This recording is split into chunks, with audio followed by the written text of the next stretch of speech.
Salut à tous. Lorsque l'on évoque la défaite de l'Allemagne nazie lors de la Seconde Guerre mondiale, de nombreux facteurs sont avancés, la puissance industrielle des Alliés, l'hiver russe, les erreurs stratégiques d'Hitler lui-même. Mais un élément souvent sous-estimé est le poids que représenta l'Italie de Mussolini dans l'effort de guerre allemand. Entraîné dans des aventures militaires désastreuses, incapable de mener seul des campagnes victorieuses, Mussolini força Hitler à lui venir en aide à plusieurs reprises, retardant ainsi des opérations cruciales comme Barbarossa. L'Italie fut-elle le talon d'Achille du Troisième Reich? En septembre 1940, Mussolini, avide de construire un empire digne de l'Antiquité romaine, envoya ses troupes envahir l'Égypte depuis la Libye italienne. Il s'agissait de frapper les Britanniques là où ils étaient vulnérables et de s'emparer du canal de Suez. Mais l'armée italienne, mal préparée, sous-équipée et mal commandée, se heurta rapidement aux forces britanniques.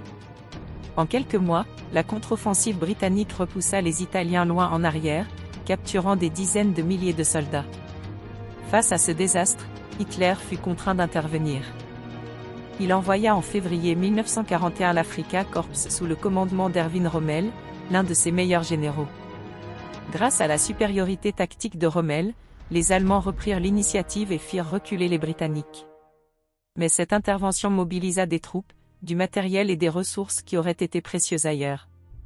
De plus, la logistique devint un cauchemar pour les Allemands, contraints de ravitailler une armée opérant loin de l'Europe. Une anecdote marquante est celle du général italien Rodolfo Graziani, qui, à court de munitions et paniqué face à la débâcle, envoya un message désespéré à Mussolini, du carburant, des armes ou nous sommes finis. Ce à quoi Mussolini répondit laconiquement, tenez bon. Une réponse qui en dit long sur l'impréparation de l'Italie. Un autre coup dur porté à Hitler par Mussolini fut l'invasion ratée de la Grèce.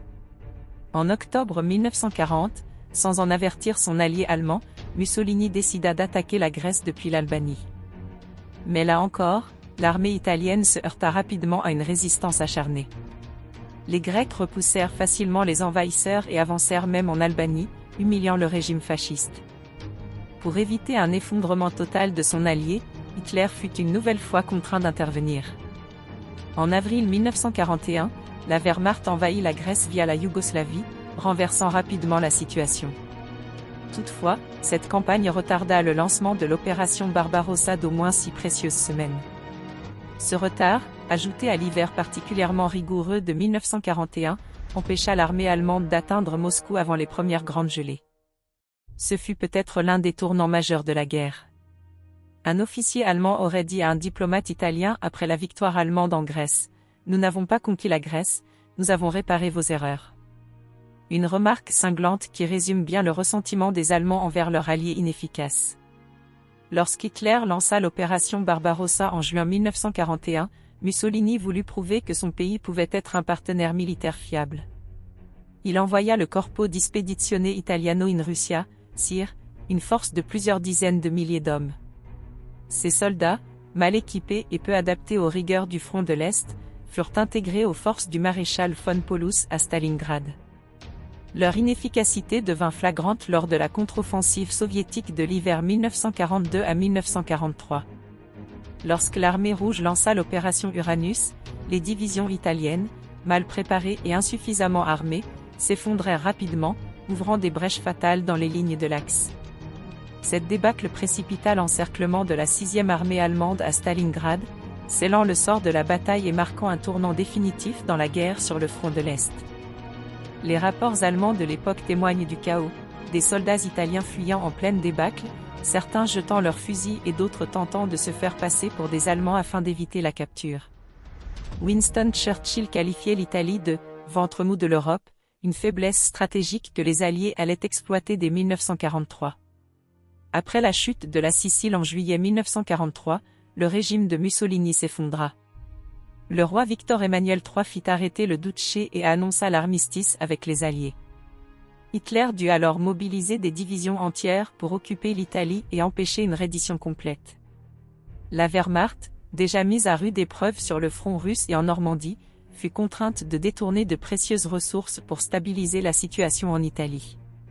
Ce fut un nouveau coup dur pour l'effort de guerre allemand, qui perdit des forces précieuses dans une guerre de montagne longue et épuisante. Après son arrestation, Mussolini fut détenu dans un hôtel isolé sur le Grand Sasso, dans les montagnes italiennes. Hitler, refusant d'abandonner son allié, ordonna une mission de sauvetage audacieuse. En septembre 1943, un commando allemand mené par Otto Skorzeny réalisa une opération spectaculaire en planeur pour libérer le Duce. Cette mission, bien que réussie, mobilisa encore une fois des ressources précieuses. Mussolini, désormais discrédité, fut installé à la tête de la République de Salo ou République sociale italienne, un régime fantoche totalement dépendant de Berlin. Pourtant, cette alliance forcée devint un fardeau pour Hitler, de nombreux soldats italiens désertèrent ou rejoignirent la résistance. Les partisans italiens menèrent une guérilla incessante contre les troupes allemandes, ralentissant encore davantage l'effort de guerre du Troisième Reich.